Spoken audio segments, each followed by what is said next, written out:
Ya Allah, ya Allah, ya Tuhan kami, tiada kata dan rasa yang pantas kami aturkan kepadamu pada pagi hari ini selain syukur kepadamu atas segala nikmat dan hidayah yang Engkau anugerahkan kepada kami.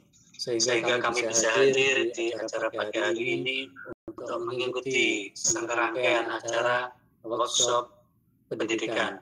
Ya Allah, ya Rahman, ya Karim, jadikanlah acara kami pada pagi hari ini sebagai acara yang Kau ridhoi, yang membawa berkah, membawa rahmat, taufik, dan hidayah-Mu untuk kami semuanya. Ya Allah, ya Tuhan kami menyadari bahwa kami ini bukan apa-apa di hadapan.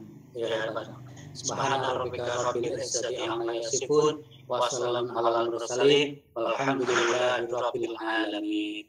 Allahumma al-Fatihah.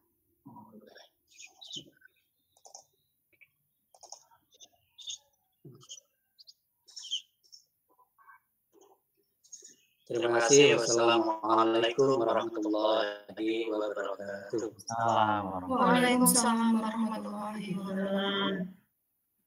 Kami sampaikan terima kasih kepada Pak Rudi atas doa yang sudah dimunajatkan. Semoga apapun yang kita lakukan hari ini penuh dengan keberkahan bersama Bapak Ibu. Nah, Bapak Ibu, untuk acara selanjutnya ini pasti adalah sesuatu yang Bapak Ibu nantikan. Sampai tidak sabar, sampai saking tidak sabarnya di kolom chat sudah tanya daftar hadirnya kapan. Pasti nanti akan kita kasih Bapak Ibu, tenang saja. Pasti akan kita kasih daftar hadirnya. Jadi mohon untuk oh iya Bapak. Dulu Pak Budi, Pak Alfauzi, teman-teman, sukses selalu ya. Amin. Terima kasih. Assalamualaikum. Waalaikumsalam. Nah, Bapak Ibu, jika Bapak Ibu tidak sabar, ini saya belum memperkenalkan pematerinya siapa, daftar hadirnya mana, sudah pertanyaannya sudah seperti itu. Sesi tanya jawab nanti di akhir sesi ya Bapak Ibu, kita belum masuk ke materi. Nah, untuk saat ini kita akan memasuki materi yang mungkin Bapak Ibu semua nantikan nih. Sudah mungkin tak sabar ya, seperti apa sih nanti perjalanan edukatif kita bersama di sini untuk saling memahami dan mungkin mendalami lebih tentang bagaimana kita bisa menggerakkan sebuah komunitas belajar, bagaimana untuk membersamai dan mampu memberikan dampak tidak hanya kepada teman sejawat tapi juga peserta didik. Nah, baik Bapak Ibu, tidak berlama-lama lagi karena kita tahu bersama nih Bapak Ibu, ikan cepat, ikan gabus, lebih cepat, lebih bagus, seperti itu. Sebentar Bapak Ibu, perkenankan saya membacakan CV dari pemateri hebat kita. Pemateri hebat kita hari ini ada 2 orang Bapak Ibu. Nah, Bapak Ibu sudah siap apa belum nih? Saya ingin tahu dari di kolom chat mungkin Bapak Ibu. Jika Bapak Ibu saat ini sudah siap ya, sesi kita. Terima kasih Bu Abrilina. Ini semangatnya luar biasa nih Bu nih. Oke, siap ya. Nah, oke, ini sudah siap. Baik, tidak berlama-lama lagi. Saya mohon izin untuk memperkenalkan narasumber terhebat kita pada kesempatan hari ini, yaitu narasumber pertama kita. Beliau merupakan seorang yang sudah ahli dan memiliki reputasi yang pokok dalam bidangnya. Saat ini beliau menjabat sebagai guru fisika nih Bapak Ibu di SMA Negeri 1 Kandat di Kabupaten Kediri. Organisasi yang beliau ikuti juga lumayan banyak nih. Nah, di sini yang pertama adalah beliau aktif di komunitas belajar IKM Semaneka, komunitas belajar MIPA Bergema, selanjutnya komunitas NGMP Fisika SMA Kabupaten Kediri, dan beliau juga merupakan wakil ketua dari pengurus IGI Kabupaten Kediri. Nah, tidak hanya sekedar itu Bapak Ibu, itu untuk organisasinya beliau. Nah, untuk hal yang lain beliau juga banyak menorehkan prestasi, pengalaman yang selalu luar biasa karena beliau merupakan guru penggerak angkatan 4. Kemudian saat ini sedang bertugas sebagai pengajar praktek angkatan 10 serta bergema batch 2. Nah, Bapak Ibu, siapakah beliau gitu ya? Beliau ini adalah Bapak Budi Haryanto, STMPD. Mari kita berikan tepuk tangan yang meriah. Bapak Budi bisa say hello mungkin ke Bapak Ibu semuanya. Nah, pagi semuanya. Nah, ini dia Bapak Ibu Bapak. ini adalah Bapak Budi Haryanto, STMPD. Bagaimana Bapak kabarnya hari ini? Sehat, Bu Rika. Oke, luar biasa sekali. Baik, bisa kita mulai ya Bapak untuk sesi hari ini. Mohon izin Bapak Ibu, saya sekarang beralih fungsi sebagai moderator nih. Kalau yang tadi MC sekarang moderator ya Bapak Ibu. Nah, saya akan membersamai Bapak selama sesi nanti dengan Pak Budi dan juga satu pemateri yang lainnya yang tidak kalah hebat lagi. Baik, makan tahu di pinggir kali ditemani sang pujaan hati. Bapak Ibu yang kami hormati, mari kita ikuti pemaparan materi. Kepada Bapak Budi Haryanto, STMPD, kami persilahkan. Silakan Bapak. Terima kasih Bu Rika. Izin screen ya, Bu Rika. Oke, siap.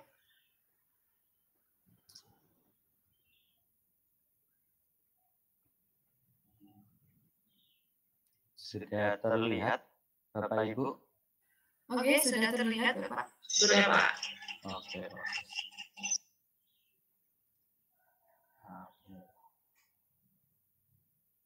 Suara saya juga bisa terdengar baik, Bu Rika, Bapak Ibu?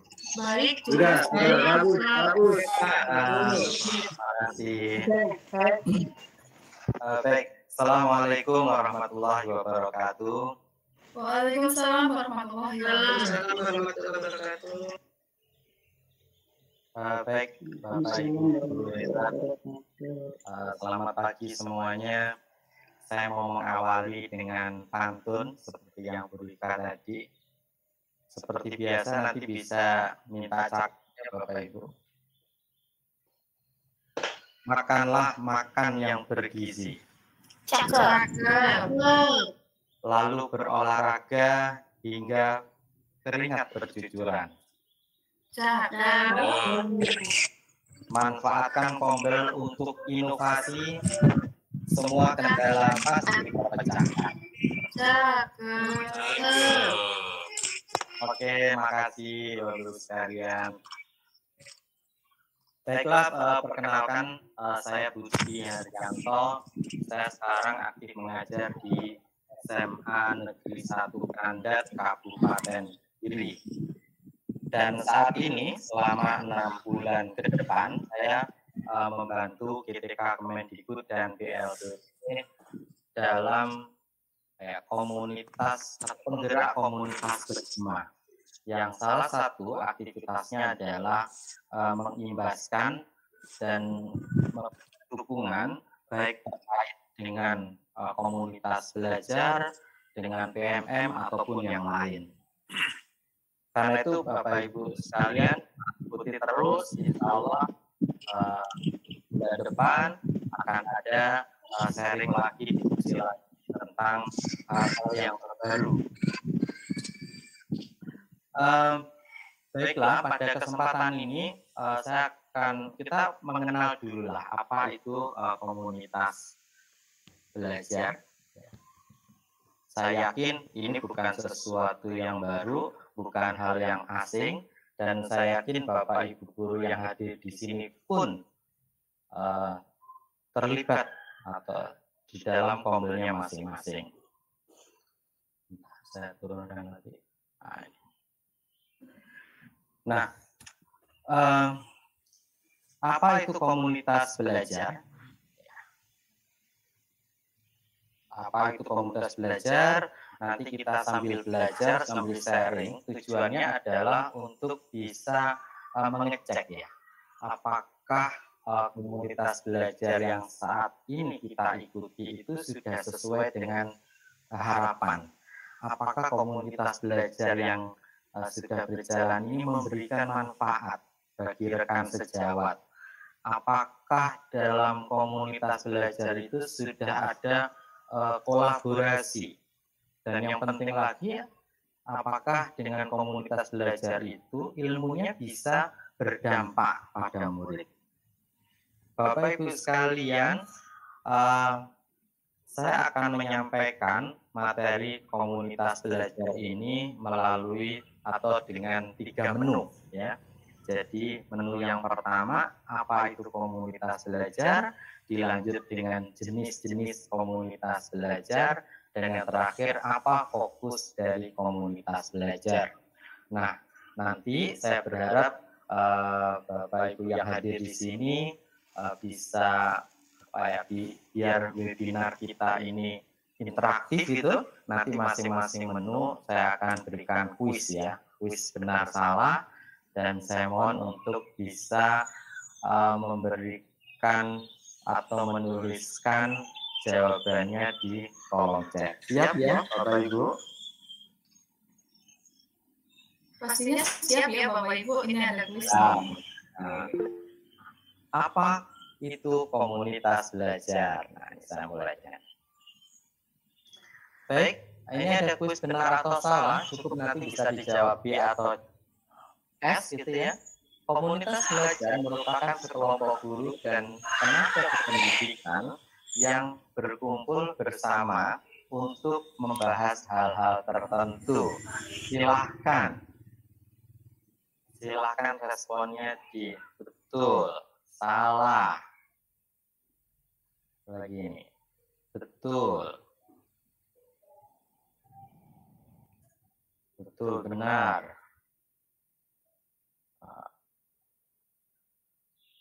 Nah, yang lain coba. Benar. Wah, luar biasa ini. Ini benar semua. Benar. B, benar.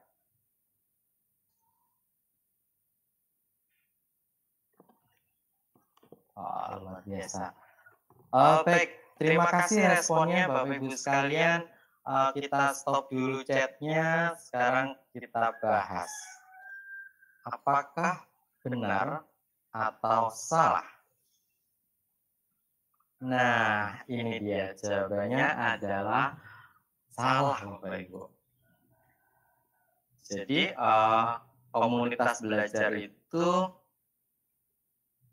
merupakan sekumpulan atau guru-guru yang berkumpul. Saya juga kalau di sekolah itu sering ngajak bapak-bapak, ayo Pak kita ngopi bareng ya. Atau ibu-ibu itu juga sering ngerumpi bersama misalnya di ruang guru. Pertanyaannya, itu memang betul kumpulan guru, tapi apa yang dibahas, apa yang dibicarakan? Nah, itu dia. Jadi komunitas belajar itu adalah sekelompok guru dan tenaga kependidikan yang jadi dalam kelompok itu apa kegiatannya? Belajar bersama. Kalau belajar bersama berarti tentunya di situ akan ada kolaborasi. Ada kolaborasi berarti ada interaksi gitu ya antar Bapak Ibu guru untuk berdiskusi, menyampaikan idenya dan lain sebagainya. Tidak hanya sampai di situ, pembeli ini juga harus memiliki jadwal pertemuan rutin.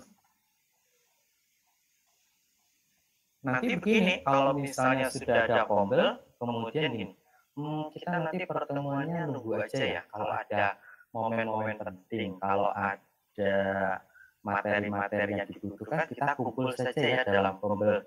Nah, kalau seperti itu, berarti pembelnya belum memenuhi sesuai dengan harapan, Bapak Ibu. Ya, jadi harus punya jadwal pertemuan rutin. Kemudian memiliki tujuan jelas dan terukur untuk meningkatkan kualitas pembelajaran yang berdampak pada murid. Jadi kalau saya rangkum itu, pembel itu adalah betul kita berkumpul dengan Bapak Ibu guru yang lain untuk apa? Untuk membahas, untuk belajar bersama, untuk berkolaborasi tentang model belajar, tentang permasalahan siswa, dan nanti hasil dari pembel itu dipraktekkan, dibawa ke kelas masing-masing untuk diterapkan di kelas hingga hasilnya adalah berdampak pada murid. Berhenti sampai situ tidak, kemudian kita evaluasi lagi, kita refleksi lagi. Itu Bapak Ibu sekalian. Kalau boleh saya simpulkan, ini komunitas belajar adalah sekelompok guru TTK yang belajar bersama, berkolaborasi secara terjadwal dan berkelanjutan. Jadi pertemuannya tidak sekali selesai, tapi berkelanjutan dengan tujuan jelas dan terukur untuk meningkatkan kualitas pembelajaran sehingga berdampak pada hasil belajar murid. Kombel atau komunitas belajar ini adalah strategi kunci yang dapat meningkatkan kemandirian GTK untuk meningkatkan kualitas pembelajaran, menyelesaikan tantangan pembelajaran, berbagi praktek baik, berbagi ide, terus memberikan umpan balik yang efektif, dan yang paling penting menerapkan hasil kombel itu pada pembelajaran di kelas, sehingga tujuan meningkatkan kualitas pembelajaran nantinya bisa berdampak pada murid. Itu Bapak Ibu sekalian. Kalau ada pertanyaan nanti disimpan dulu ya. Nah, saya mau lanjut ke menu yang kedua. Nah, menu yang kedua apa tadi?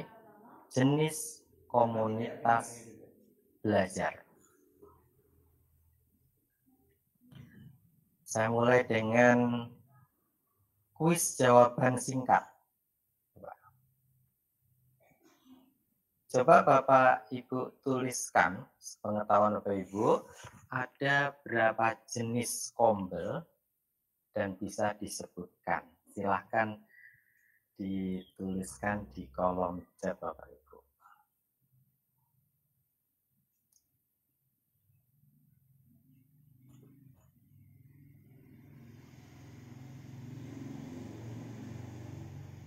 Ada yang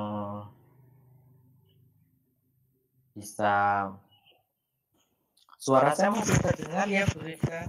Masih terdengar Pak Budi. Saya melihat. Coba Bapak Ibu silakan, mungkin ada yang sudah tahu karena ini memang kombel bukan sesuatu yang baru ini. Ada berapa jenis kombel dan bisa? Ada berapa? Ada 3, 4, 5 atau bagaimana? Silakan Bapak Ibu bisa Ada menggunakan 3, bisa disebutkan Bu Elis, diketikkan apa saja. Ya, kita di sini sama-sama berdiskusi ya, sekarang belajar bareng. Ada tiga, Pak Hari Purwanto, boleh.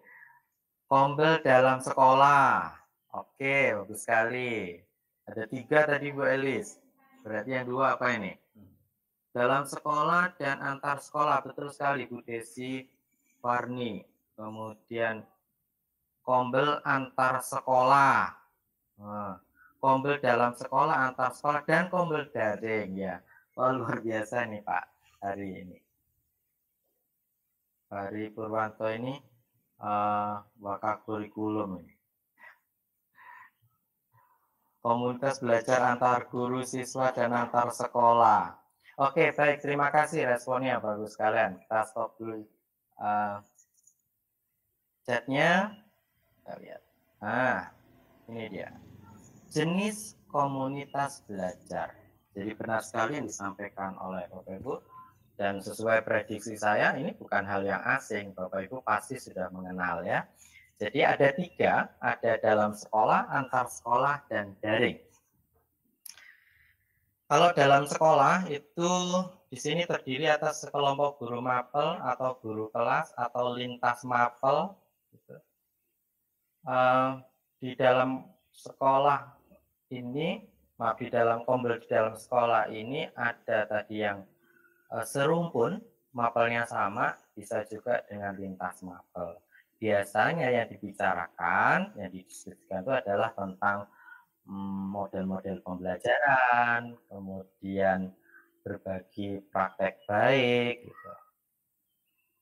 Kalau yang lintas mapel ini biasanya tentang proyek P5,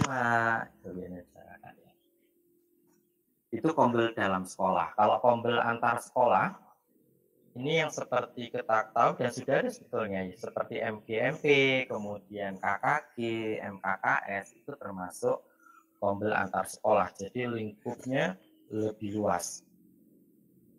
Dan yang dibicarakan sama, yaitu tentang kompetensi guru, tentang pembelajaran yang berpusat pada murid.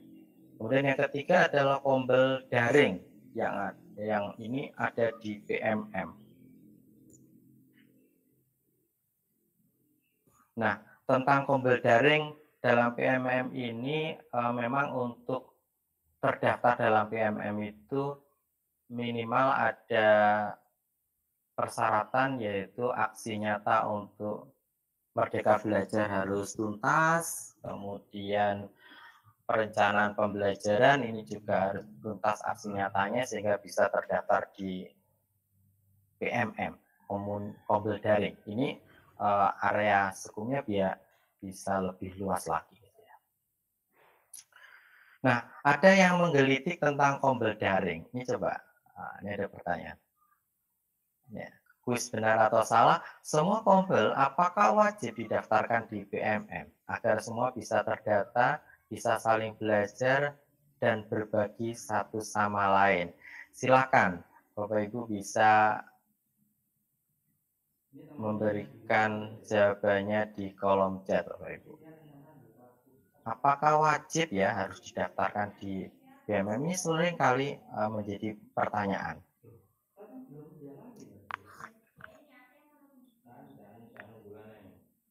Nah, ini coba lihat. Benar, wajib. Wajib. Kelas 7. Ada lagi yang lain. Kelas 7. Wah, ini berarti ini kombelnya Bu Feni, kemudian Pak Togar, Bu Siti, Bu Aperlina, Bu Elvi, ini sudah terdaftar semua ya di PMM. Ada kombelnya Bu Ninyoman, kemudian Bu Devi. Salah. Nah, ini. Bu Desiwani bilang salah. Kemudian Bu Elis wajib. Gitu. Baik, terima kasih responnya Bapak Ibu. Benar atau salah, kombel itu wajib didaftarkan di PMM, maka jawabannya adalah salah. Ya, jadi Bapak Ibu sekalian, kombel dalam sekolah dan antara sekolah itu tidak wajib didaftarkan di PMM, namun kombel tersebut dapat tergabung dalam PMM jika memiliki rencana untuk berbagi praktek baik melalui webinar di PMM. Jadi pada kesempatan ini juga saya menyambung apa yang disampaikan pada saat pembekalan dari GPK Kemendikbud juga, bahwa kombel itu tidak wajib untuk didaftarkan di PMM. Bapak Ibu yang kombelnya belum terdaftar di PMM sampai saat ini tidak usah khawatir, nanti kombelnya tidak maksimal, tidak seperti itu, karena sesungguhnya kombel itu yang dipentingkan adalah seperti di definisi yang awal, bahwa kombel itu betul-betul tempat untuk sharing, belajar bersama, tempat untuk berkolaborasi, dan hasil dari kolaborasi itu dipraktekkan di kelas sehingga berdampak pada murid. Jadi tidak wajib Bapak Ibu sekalian ya, cuman memang kalau misalnya terdaftar di PMM itu area berbagi prakteknya itu bisa se-Indonesia ya. Seperti halnya hari ini pesertanya itu saya lihat ada dari Riau, ada dari Makassar, dari Kalimantan gitu ya. Itu sekalian. Oke, menu yang ketiga, Bu Rifa, saya ini sampai jam berapa ya, Bu Rifa? Oke, Pak Budi nanti sampai kurang lebih 10:30 ya Pak. Oke. Masih ada 15 menit lagi. Ya, siap. Oke. Nah, menu yang ketiga, fokus Kombel. Apa saja fokus Kombel? Ya, ini ada. Nah, ini ada pertanyaan ini. Kuis benar salah. Fokus kegiatan Kombel adalah peningkatan kompetensi dan kinerja GTK serta peningkatan kualitas pembelajaran murid. Boleh Bapak Ibu sekalian beri responnya di kolom chat benar atau salah. Bahwa fokus Kombel itu adalah peningkatan kompetensi GTK serta peningkatan kualitas pembelajaran murid. Silakan, saya ingin lihat responnya Bapak Ibu. Benar. Salah. Prayogo Setiawan salah, gitu ya. Luar biasa. Saya senang ada respon begini. Artinya berarti Bapak Ibu betul-betul menyimak gitu ya. Benar. Bu Tuti Alawiyah benar. Pak Ogar benar. Ada lagi yang lain. Tinggal ketik saja Bu, B atau S gitu ya.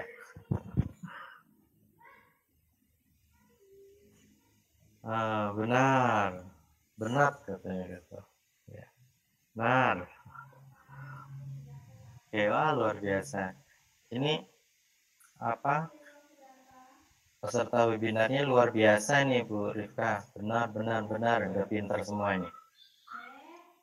Benar gitu.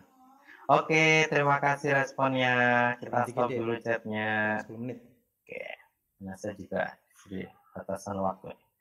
Nah ini dia, fokus ini menjadi penting sekali ya. Masih terlihat ya layar saya, Bu Rifka ya. Saya takut nanti ngomong begini. Enggak Pak, masih terlihat dengan jelas. Oh mantap. Terima kasih. Sama. Jadi fokus komunitas belajar jawabannya tadi adalah benar. Jadi fokusnya cukup di dua saja. Yang pertama adalah berpusat pada peningkatan kompetensi guru dan tenaga pendidikan. Yang kedua adalah berpusat pada pembelajaran murid. Jadi di situ ada teori rujukannya juga di kolom yang ketiga gitu ya. Jadi Kombel yang difokuskan untuk belajar dan berbagi sebagai upaya peningkatan kompetensi GTK. Kegiatan dalam Kombel fokus pada pemenuhan gap, jadi pemenuhan kesenjangan kompetensi untuk dapat menjalankan peran dan tugasnya secara optimal. Itu yang pertama.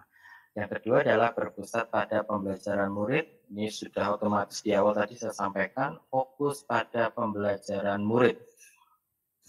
Bertujuan untuk meningkatkan kualitas pembelajaran, menyelesaikan tantangan pembelajaran. Nah ini yang paling penting lagi Bapak Ibu ya. Komunitas belajar dengan fokus pada pembelajaran murid dan peningkatan GTK dilakukan secara kombinasi dengan porsi lebih besar pada fokus pembelajaran pada murid gitu ya. Jadi saya ambil contoh misalnya ya. Jadi apa yang sudah didapatkan di Kombel ketika itu peningkatan kompetensi guru, maka otomatis apa yang sudah didapat oleh Bapak Ibu guru itu kemudian dibawa ke kelas, kemudian diterapkan di kelas, pastikan itu berdampak ya. Kalau belum berdampak bagaimana? Kita lakukan refleksi lagi, kemudian kita bahas lagi di Kombel.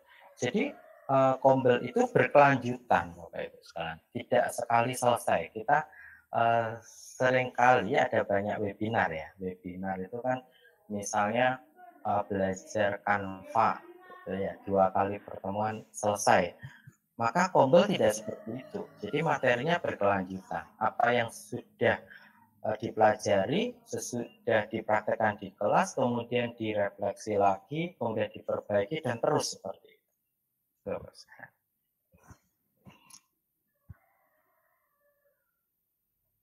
Nah, dua-duanya ada strateginya. Jadi untuk bagaimana agar Kombel itu bisa berpusat pada peningkatan kompetensi GTK, ini ada tahapannya, ada strateginya. Bagaimana agar bisa berpusat pada pembelajaran murid pun ada strateginya atau tahapannya. Ya. Nih, Tahapan Kombel berpusat pada peningkatan GTK. Ini adalah alur tahapan yang diberikan oleh kementerian. Menganalisis kebutuhan belajar anggota Kombel. Setelah itu memfasilitasi berdasarkan hasil analisa, mencari fasilitator pembelajar yang relevan, menyelenggarakan kegiatan Kombel, kemudian mendokumentasikan dan mempublikasikan, mendampingi rekan sejawat dalam mempraktekkan hasil belajar di kelas ini otomatis ya, kemudian kita lakukan evaluasi atau refleksi. Itu bagus sekali. Itu tahapannya. Kemudian untuk fokus Kombel pada pembelajaran murid, nah ini sederhana, ini menggunakan siklus inquiry. Jadi melakukan refleksi awal, ini tujuannya adalah untuk mengumpulkan data pada murid kita, gitu, seperti diagnosis awal gitu. Kemudian kita rencanakan dari hasil refleksi awal itu kita analisis, kemudian kita rencanakan nanti enaknya dengan model pembelajaran apa, gitu. Kemudian kita implementasikan di kelas. Bagaimana hasilnya berdampak atau tidak, kita evaluasi lagi, kita refleksi lagi, dan terus. Ini yang diharapkan tadi, porsinya itu lebih banyak untuk Kombel.